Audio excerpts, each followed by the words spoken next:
Barnes Farrell.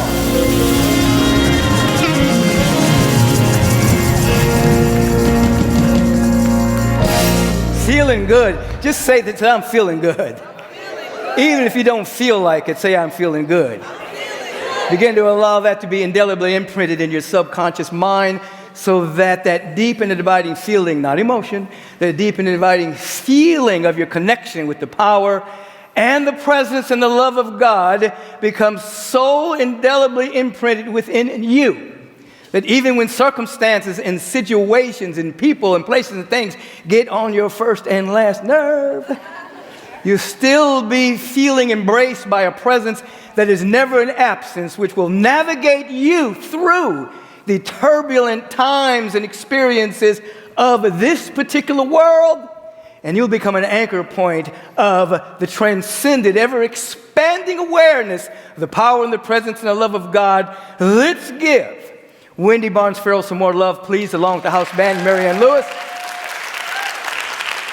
Because all of that sacred music is about the transmutation of our body chemistry, which is mainly water, so that it carries a frequency of music, the music of the spheres that are transmuted into lyric and sound and big bad bit beat, Cal Bennett saxophone, and all of the other musicians as well, so that you can carry on and bring the realm of ever-expanding good to earth as it is in the heart mind of the infinite. We welcome ourselves into this sacred service today, the eve of the Christ, the eve of Christmas that's celebrated in many countries around the world.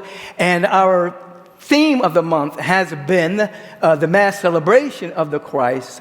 As I was thinking about today's particular service, which is different from the next service we're about to have to a degree, is I dream of community. So it came to me in a meditation. And as we're thinking about the mass celebration of the Christ, as you heard in the reading and as you hear throughout the course of the year, we're speaking about, as Reverend Jason spoke to a degree about last week, we're speaking about the advent of a state of awareness, not merely the last name of an individual. We're speaking about the highest potential that's within each and every one of us. When a rose blossoms, that is the Christ of the rose. When you blossom and you begin to activate your highest potential and you wake up to your glorious nature that has nothing to do with your human birth. That's your first birth. Your second birth is the birth of your expanded awareness, awakening into who and what you really are and whose and what you really are. That is the Christ consciousness. So we're speaking about the mass celebration of the Christ, which is what we know to be the second coming of the Christ consciousness. The first coming of the Christ happens on an individual level. Yeshua ben Joseph, this Palestinian Jew that escaped to Egypt because he was in occupied territory in order to survive, because King Herod was, of course, killing all of the young boys at that particular time. 2,000 years later, we are still speaking in a New Testament vibration about that which emerged in his consciousness of the Christ consciousness, the Christ awareness, his oneness with the presence of God. And so that is always the first individual expression of the Christ. In the Buddha, it was called the Buddha mind. Zoroaster is called Zoroaster consciousness. Muhammad awareness. The individual is the first coming of the Christ, and then the second coming of the Christ is the community. The second coming of the Christ is the global Pentecost. The second coming of the Christ is when the world wakes up and begins to see and feel their connection with the presence of God beyond territory, beyond nationality, beyond ethnicity, beyond race, beyond sexual orientation, beyond where you were born, beyond who your parents were. There is an awakening of the transcendent awareness of the presence of God that becomes immanent within us. We're on the verge of that particular second coming right now, because you can see the breakdown of societies and the structures that are happening around the planet. You can see the global rise of activism against global terrorism and colonialism and imperialism. You can see the breaking down of that which has been hidden, individuals coming out of the matrix of being curated by governmental mesmerism through news. You can see all of that happening now as a precursor to the birth of a global Pentecost of everyone seeing it at the same time and hearing it at the same time. That is the second coming of the Christ consciousness. That's right now, we're in the midst of it. It seems like a kind of a breech birth, but however, it is happening because it is like a paradox. It's inevitable, but at the same time, you got to be available to it. You see, and so when we think about this Palestinian Jew that escaped into Egypt, and we think about the awareness of the Christ consciousness through this particular individual, and of course, when he was walking the planet, there was no such thing as Christianity. Christianity didn't exist until 200 years after he went down and rose up again, you see? And so that didn't even exist. And so we would say to ourselves during this particular period of time, as we pull on the lessons that emanated through this powerful awakened being, I would say to us that each of us have to have what Dr. Thurman calls a working paper for their life. And that is, there has to be some mission, something that you carry that gets you up in the morning, that moves you through the vicissitudes of the human experience, that orders your steps, that creates your habits, your priorities. Something that constantly you come back to, that you know why you are here, what you're committed to, so that the deep inner urges of the Spirit and the contemplation of insights and revelations based on your working paper guide you, and you're not guided or distracted by economic situations or the social marketplace by which many people are guided by. Many people are actually guided by what's happening on the news, what's happening in the economic system, what's happening in the world, and those are temporary things. That is not the kingdom of God at all. That is simply the desperate attempt to control people's minds, and so you have to have your own working paper. You see? And so when we think about Jesus' working paper, part of his working paper was, I have come that ye may have life and ye may have it more abundantly. That was part of his working paper. That was why that he emerged. Why are you here, Jesus? Why are you here, Yeshua ben Joseph? Why are you here, Yeshua? Because I have come that ye may have life. I have come that you may have life more abundantly. That's why I'm on the planet. And so his actions and his thoughts and his perceptions, his conversations, and all that he did was based upon that working paper. It guided his thoughts, his habits, his points of view. It guided everything, so that regardless of the corruption of the Roman Empire, regardless of people being killed around him, regardless of all the stuff that was going on, he knew why he came to the planet. And so each and every one of us have to have a dimension of the working paper. A part of my working paper says that I am deeply committed to being on the verge of my awakening to the Christ nature within me. And I'm deeply committed to the awakening of humanity to their highest potential. And so when you have a part of when you have your own working paper, that's not just this, excuse me, the Caesar. Remember, Jesus said, Yeshua ben Joseph said, you render unto Caesar that which is Caesar, and you render unto God that which is God. So there's definitely the consciousness of what's happening in the world that we have to deal with. However, you render unto Caesar that which is Caesar's, but you have to render unto God that which is God, which helps you move through the world, helps you move through the consciousness of the thick consciousness, the condensation of the thoughts and the thoughts and the emotions and the perceptions coming from the world. Are you following what I'm saying here? You catching this?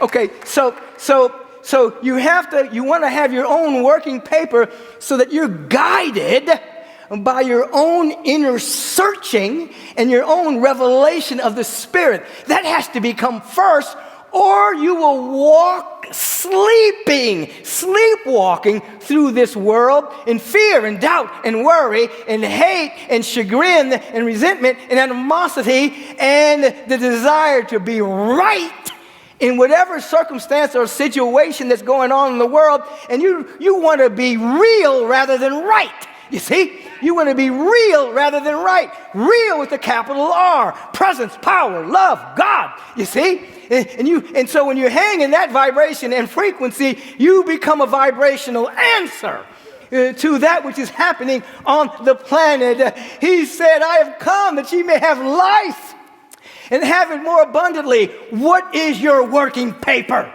What gets you up in the morning? Why do you wake up? It can't be just Caesar stuff. It can't be just what's economics. It can't be just survival. It can't be just whatever is happening in the social marketplace. It has to come through your deep inner searching, and then the catching of what's happening in your soul. And then you become a midwife to the birth of the Christ consciousness, not only in yourself, but in all others. Now, why is this important? As I said in the earlier way of meditation service, because as Ram Dass reminds us many years ago, that we're all God in drag. What does that mean? That means that I am you in disguise and you are me in disguise. That we're all one on the subjective side of life, and that we have the disguise of temporary personality, temporary shells of what looks like separation. But underneath all of that, we're all one, you see? And so when Yeshua ben Joseph said, as I am lifted up and I draw all unto me, that was a quantum statement, by the way. He was saying, since we're all one, as I'm lifted up into the higher vibration, into the higher frequency, I draw all into that vibration, into that frequency. The highest vibration wins. Love always wins. Peace always wins. Joy always wins. I am lifted up into this vibration. We're all one on the subjective side of life, you see? And though humanity and men may try to keep you separate and try to keep you separate and fighting against each other because they're lost in the sauce of Caesar, which is a nasty sauce. You are waking up in your spiritual awareness that we're all one. Every single life is precious. The Spirit of the living God has not made any mistakes. Every single being on the planet is worthy of the love and the beauty and the joy and the harmony that's cascading out of nothingness into the very somethingness of existence. And so, what is your working paper? If you don't have one yet, create one today. Create a statement today that gets you up in the morning, has nothing to do with the social marketplace, has nothing to do with economics. It has something to do with the inner searching and the connection and the insights and the revelations of your oneness with the presence of God. And then a part of his working paper, he said, my kingdom is not of this world. This is very powerful. This is very powerful because there are political kingdoms and they all die. Every empire goes down. They all rise and fall, you see.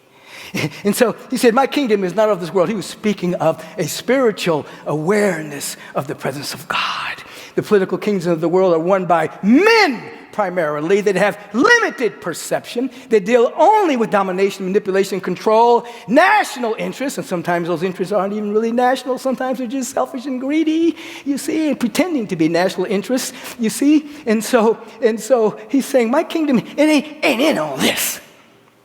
My kingdom is of a higher frequency.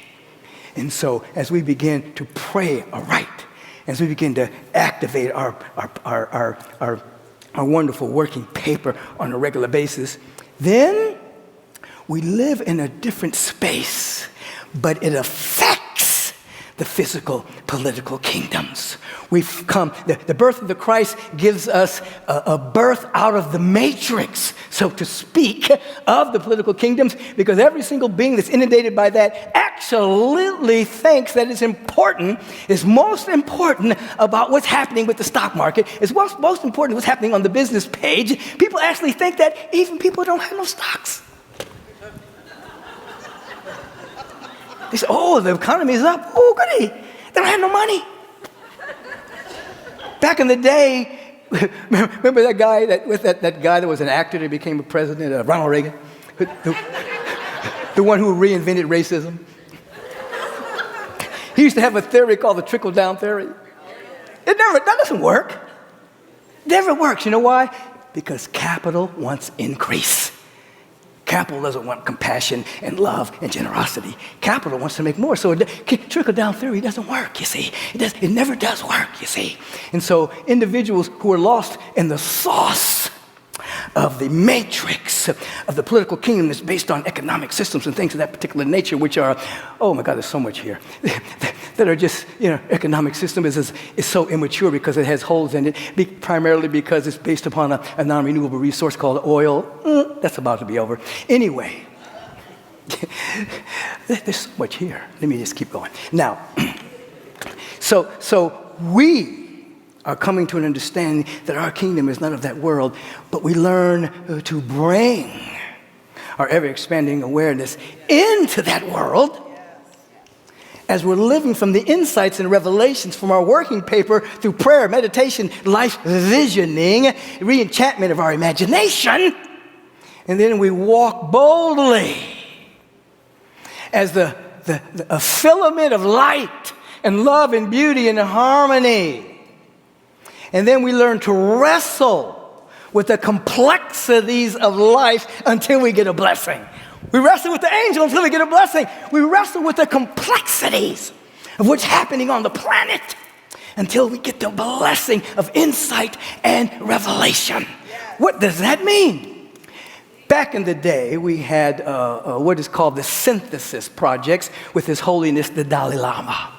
Had 4 of them. I had the privilege of being the moderator and the facilitator of these particular meetings with His Holiness and leaders of the world. It was called the Synthesis Dialogues because we were aware that there's a thesis and there's an antithesis. Everybody has their point of view. And then there's the antithesis, that which is against that point of view. But as we learn to wrestle with the complexities, we develop a synthesis. We rise above thesis and antithesis. I was listening to my brother, Reverend Kevin, talk about this as well. And we go into a synthesis. We begin to see there's something beyond our particular points of view.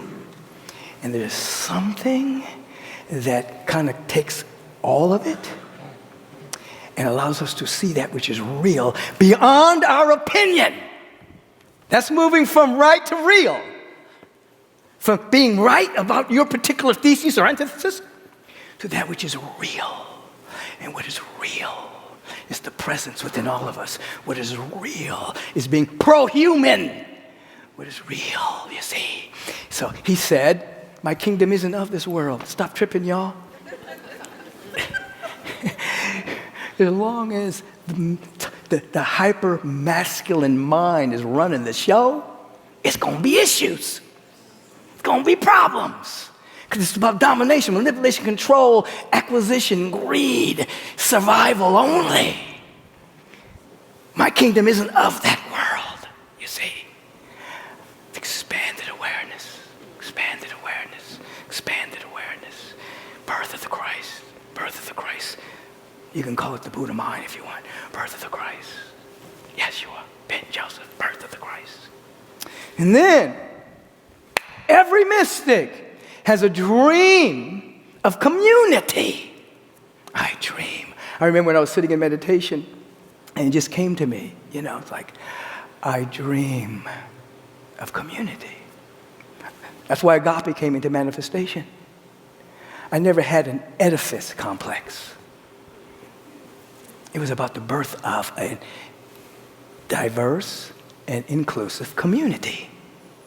that would then later on birth its edifice of which that movement is happening now in our consciousness. I dream of community. This is why Yeshua said, greater things than these shall you do. That's a part of his working paper. Yes, I'm an example. Yes, I'm an exemplar. Yes, but greater things that you see within me is in you, so that the community of lovers of God, lovers of peace, lovers of joy, lovers of beauty that give vent to creativity, give vent to compassion, give vent to generosity, give vent to the peacemaking and peacekeeping can emerge on the planet as a global Pentecost in which we all see and feel it together. Are you feeling what I'm saying here?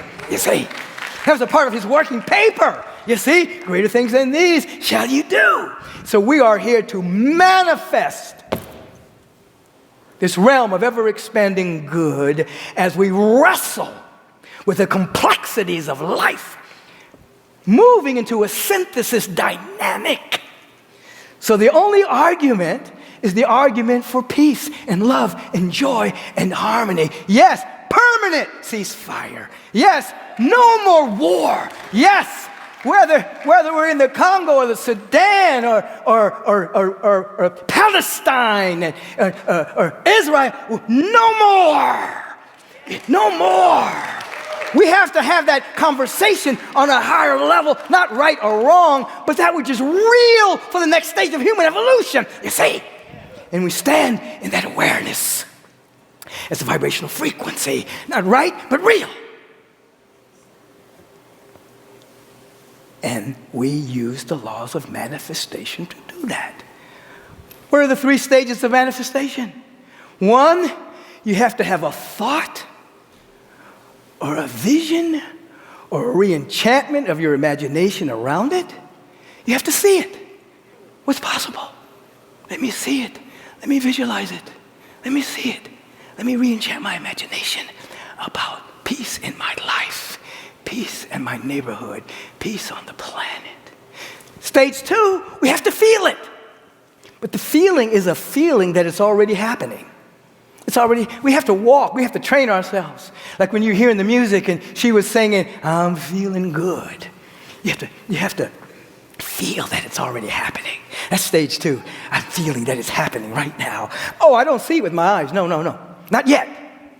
Not with my physical eyes. I have to feel that it's already happening. And this is whatever is going on in your life. Prosperity, wealth, abundance, joy, perfect health, healing, right relations. You got to feel that it's happening. Do not allow your mind to get in the way of that feeling. You have to win the argument.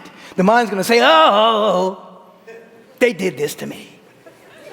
Yeah, I'm mad at them. You know what I'm saying? The mind's going to get in the way of the feeling. You have to overcome your own mind and feel harmony and peace and love and joy anyway. Stage 3 is action, meaning once you feel that it's already done, it changes your behavior. It changes what you do. It moves you into a different kind of action. And sometimes that action is illogical. Your mind says, oh, I'm going to do left. And the feeling says, oh, no, you're not. You're going to go to the right. You see? And so we're talking about the birth of the beloved community. We're talking about the birth of the realm of ever-expanding good on the planet. We're talking about the birth of the global Pentecost. We're talking about the birth of Christ consciousness. And we're seeing it. What does that look like? We're feeling it. Oh, it's happening right now. And I'm overcoming my own virus of the mind that's living in fear, doubt, worry, opinions of right and wrong. We go into Rumi. We go into that field beyond right and wrong. We feel the presence. And then we find our actions start to change. Our behaviors start to change. Our priorities start to shift. And then our actions, which is called divine right action, comes into an alignment with our feeling. And then that comes into alignment with what we're seeing. So we literally become the vibratory precursor to that which is trying to happen all around the globe. We become the living vibrational attraction of that which is trying to happen. We become stranger tractor fields to more good than we could possibly imagine on the planet. It is the birth of the Christ. We are very aware that Yeshua ben Joseph was not born on December 25th. That has nothing to do with reality. That's just a sweet little thing that was put together based on the planetary alignment and the seasons and different religions at that particular time that celebrated certain festivals at a particular period of time. So he said, oh, Jesus, 25th. You know, and it's been that way ever since. But we will take it. It's cool. You know what I mean?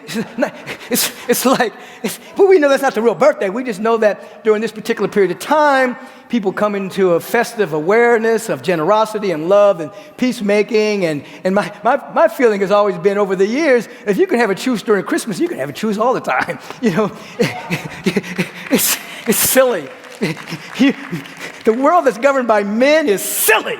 You know what I'm saying? It's just silly men. You know what I mean? Oh, let's steal their resources. Let's steal their country. Let's steal this. You know, we have to get what we want. We need some feminine energy up in here, okay? Some caretaking energy that sees everyone as family, not just my family, not just my color of skin, but everyone. We need some mother energy up in here, you see. And so everyone is rising up to have that balance of masculine and feminine, not hyper-masculinity, and not feminine energy is trying to be a man, masculine, but that balanced energy, you see, that allows the birth, allows us to be midwives. Whew. Of the highest potential of humanity, which is the Christ. So then every day is Christmas Eve. Every day is the eve of another revelation, another insight, another, ooh, that was deep. You see, another, ooh, so sweet. Ooh, God, that's beautiful. Ooh, beyond time and space. You see, beyond time and space. Come out of the matrix. Come out from among them. That's what he said. Come out from among them. Walk in the light. Be the light. For you are the light that lights up every being that comes to the planet. Woo! Everyone just take an abiding breath here. Just release. So when you hear the mass celebration of the Christ, Christmas, you see, we're talking about the first coming happens in the individual. Second coming, community. Why? Because this infinite source of all creation is so powerful that it cannot merely come through one person. It needs a whole community to reveal itself. You see? Oh, this is, I'm going to stop, but this is why you take care of your body temple. Because when that energy starts to flow through you, it'll sputter and spark if you can't carry the frequency of it. You see, you don't eat good, rich food, supplements and vitamins and vegetables and fruits for vanity. You eat high-living, nutritionally dense food so the body temple can carry the cosmic energy. Because your body is a filament of light, and if the inner eye is single, and you're living from your real working paper, the body shall be full of light. Light. Light. I'm telling you what I know. And so you have come here today to be awakened. Because a part of my walking paper and working paper is I'm always going to be on the verge of a great discovery. The infinite possibility that lies within me, and I am in service to humanity's awakening. You see? That's what gets me up in the morning. And that's going to get me a little bit more rest in 2024. It was like when I couldn't speak, it was like, oh my God, I didn't realize how much I was doing until I couldn't do it. I had no idea. I was just doing it, okay, and this, that, and meeting, and speaking 3 Sundays, and then there's a podcast, and I'm flying over here, and I'm speaking here, and it's like, wait a minute. Rest is a 4-letter word that I love. I'm going to add a little bit more to that. You know what I'm saying? So that the body temple can be so strong that it carries more and more light and luminosity at this time in human history and beyond. So as I was saying, mass celebration of the Christ. Cultivate your own working paper, your own mission statement. And the mission statement is not just within the matrix of Caesar. The mission statement is transcendent. Who are you and why are you on this planet? Why are you on this planet? Why are you on this planet? At the end of the day, when you leave the body temple, you're not going to say, I wish I would have just made one more business deal. You're going to say, oh, I should have loved more. I should have gave more. I should have been more creative. I should have went for my dream. You know, it's going to be something about what you contribute to the world, not what you should have taken. So your working paper has to be in alignment with what you've come to give and share. Have it, develop it, and it'll coordinate your habits and your priorities. And then you'll hear him say in substance, and you'll say it your own way, I have come that ye may have life and have it more abundantly. You hear him say, and then you'll say it in your own way, my kingdom and my good and my happiness and my joy is not in this world. I didn't come to get happiness in this political kingdom. I've come to transcend this world, but to bring the higher order of being into this world. You'll hear him say, greater things than these shall ye do. In other words, you will live to activate your potential. Activate your potential. Activate your potential. You don't want to leave your potential unactivated before you get out off the planet. I wish I woulda, coulda. No, every day you want to surrender in every way, giving God full sway. That the light of day becomes the light of your own being. Oh my God. So then you'll wake up in the morning, instead of saying, good God, it's morning. You'll say, good morning, God.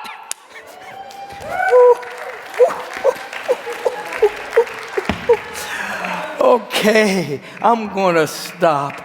We got our Christmas Eve service to start shortly, and so we're going to turn within in this moment, and we're to give thanks, because giving thanks is such a powerful practice until it becomes a way of life. Because I said earlier, the Spirit of the living God is giving us everything, but are we gracious enough to receive it? Someone's trying to give you a gift, but you have to be gracious enough to say thank you. You have to be gracious enough to receive the gift, you see? And so the Spirit of the living God, since we did not create ourselves, has given us life.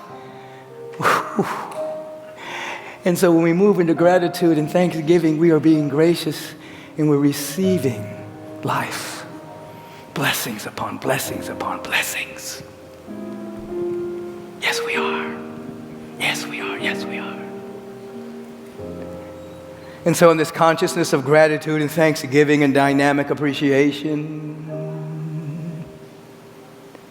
we recognize this presence that is everywhere. It's a presence that is never an absence. It is here, it is now, it is forever. Our life is its life. No difference nor distance whatsoever. And we hear Mother Mary saying, my soul does magnify the Lord. Our soul is magnifying it. We're magnifying it. Oh, this group consciousness, we're magnifying it. We're magnifying it. Use us to magnify it. In this consciousness of magnification, the very word that is being spoken is the vibrational frequency of the Word of God, and I speak it with the fullness of knowing that every single thing is working together for our good, and that we're right now spiritually liberated. In this particular instant, we are out of the matrix. And that everything that would hinder, delay, obstruct, or deny the fullness of life from moving through us is dissolved back into the native nothingness from which it has come never to exist again. And we are free. Oh, just feel it. Remember, manifestation, feel. Just feel right now that all of your needs are met. Feel that you're totally healthy. Feel that you have dynamic support from the entire universe right now. Just feel that everything is working together for your good. Some would say, what? Is that against the law? It's not. I can't see it yet. It's not manifesting yet. Is it against the law to feel it? That is the right use of the law. To feel it even before you can see it, even before it manifests. You've got to feel it.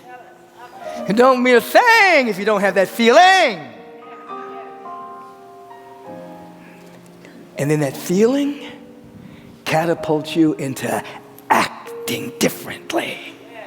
What's your posture going to be when you feel supported? What is your face is going to have face value with that smile?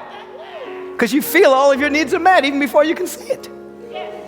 You're going to start to act differently. You're going to start treating other people differently. You're not going to demand that other people make you happy.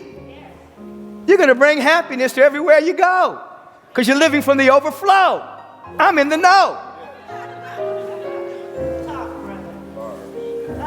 And so we feel in this frequency, in this vibration, all of our needs are met. Say, all of my needs are met right now. Everything is working together for my good.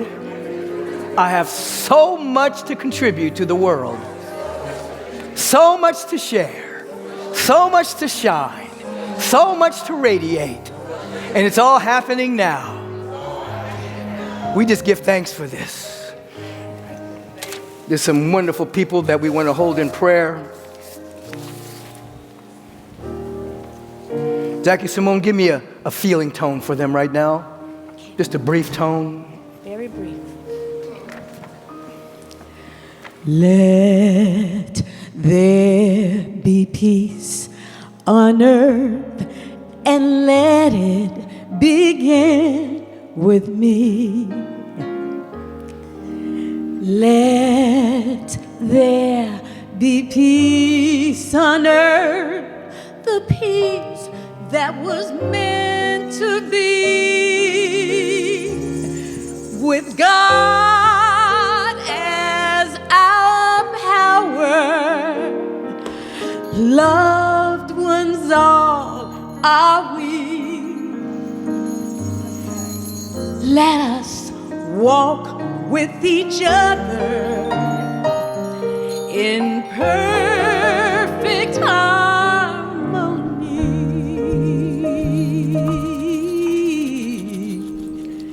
Let peace begin with me. Let this be the moment now. See, with every step I take, let this be my solemn vow to take each moment and live each moment in peace eternally.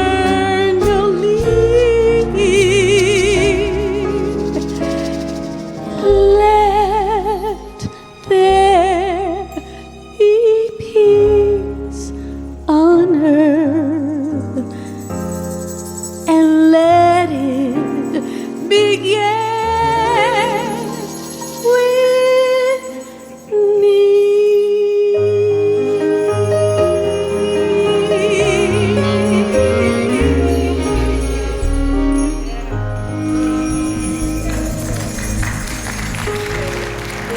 Now take that applause and turn within and imagine you're looking at yourself in the mirror and say out loud right now and use your name. Say, I love you.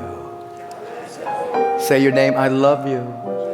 I love you, Michael, as God loves you.